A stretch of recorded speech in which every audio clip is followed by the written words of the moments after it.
Hi, this is Ken Quinn, Regional Director with U.S. Term Limits.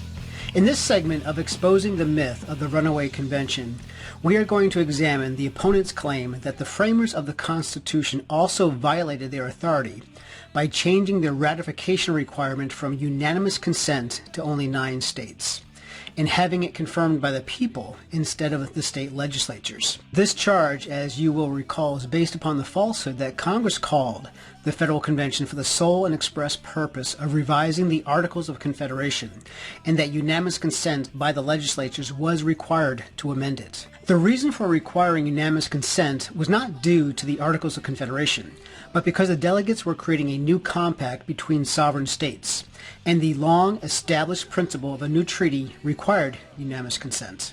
In fact, Congress even admitted that the convention was not called under their authority when they were debating the Constitution on September 27, 1787. Quote, "A Constitution for the United States to be submitted with to a convention of delegates chosen in each state by the people thereof, under the recommendation of its legislature, for their assent and ratification, which Constitution appears to be intended as an entire system in itself, and not as any part of or alteration in the Articles of Confederation. To alterations in which articles, the deliberations and powers of Congress are, in this case, constitutionally confined.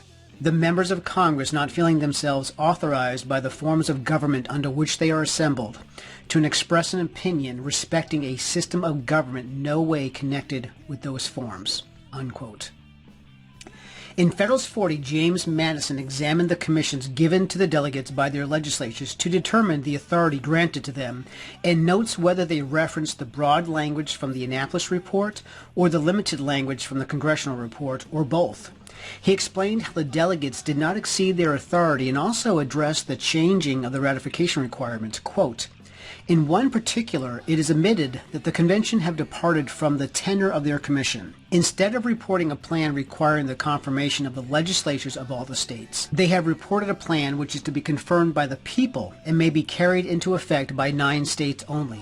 Unquote. Now, this is only my opinion, but I think Madison was so focused on the language from the Annapolis Convention, which recommended the Constitution be confirmed by the legislatures of every state, that he simply forgot to examine the wording from the Act from Virginia, which actually called the convention and did not specifically mention the legislatures, but, quote, "confirmed by the several states," unquote.